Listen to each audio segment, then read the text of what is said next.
Vous avez sûrement déjà commandé sur des sites comme Shein, Temu ou même Amazon. Vos souliers, vos vêtements, vos meubles, viennent-ils quasiment tous de Chine? Probablement. Ils sont plus abordables, je vous comprends, je ferais la même chose, mais est-ce que vous savez ce qui se passe vraiment derrière ces grandes entreprises? Je pense pas.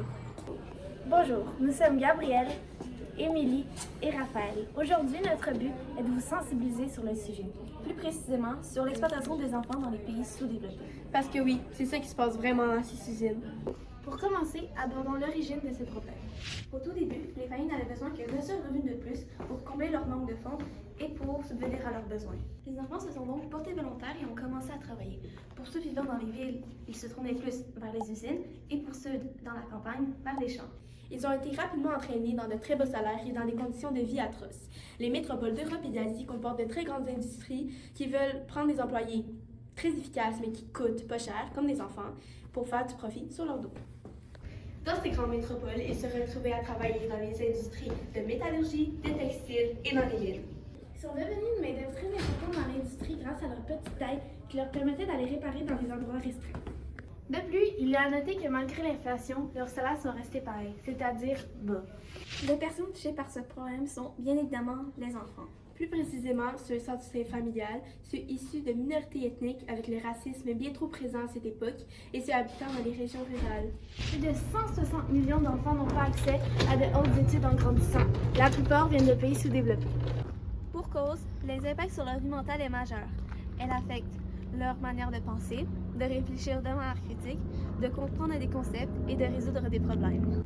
Cette partie de problèmes vont emmener ces enfants dans un cycle de pauvreté. Le plus gros des problèmes reste la violence, qu'elle soit physique ou sexuelle, envers les enfants sur leur milieu de travail.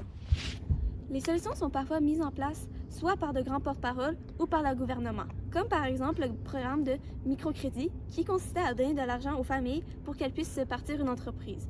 Il y a même l'éducation obligatoire et même sensibiliser la population ou les parents qui ignoraient ce qu'ils font vivre à leurs enfants. Kailash Satyarthi, un activiste indien, et Malala Yousafzai, une militante pour le droit à l'éducation, et l'UNICEF sont les grands porte-paroles qui nous ont intéressés lors de nos recherches. Ces deux militants ont consacré leur vie en créant des organisations comme le mouvement Bachpan Bachao Andelan ou en français Mouvement pour sauver l'enfance. D'autres ont pris la parole devant des institutions comme l'ONU.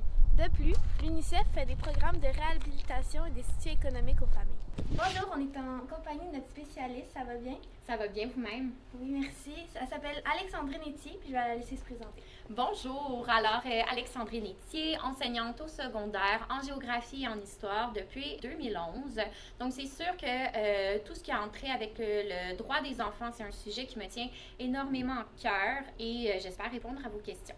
Pour nous aider à en apprendre plus sur notre cause, nous allons y poser quelques questions. Donc pour commencer, que penses-tu de l'exploitation des enfants dans les pays sous-développés? Oui, c'est une situation qui est vraiment fâchante, injuste. Je vous dirais que ça me touche personnellement encore plus depuis que je suis une maman.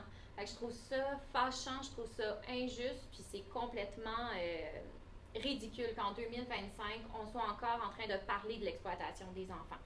De niveau historique, comment l'exploitation des enfants a-t-elle été instaurée pendant la Révolution industrielle au 19e siècle? C'était une situation qui était vraiment présente. Donc, environ 80% des enfants travaillaient, que ce soit dans les travaux agricoles, en campagne ou encore en ville, dans les usines ou les mines. Les enfants pouvaient travailler dès l'âge de 8 ou 9 ans. Est-ce que vous croyez que cette situation va aller en s'améliorant ou justement on se dirige plus vers un retour dans le passé? Malheureusement, j'ai été très surprise. Selon l'UNICEF, l'exploitation des enfants a augmenté de 40% depuis la pandémie de la COVID-19. Nous avons aussi eu la chance de faire une entrevue avec Kailash Satyarthi en anglais. Voici un extrait. Why did you decide to support exploiting children at work? What was your goal? I started because I've been made aware of the living condition of these children who are caught in this vicious cycle of poverty when it's not even their fault.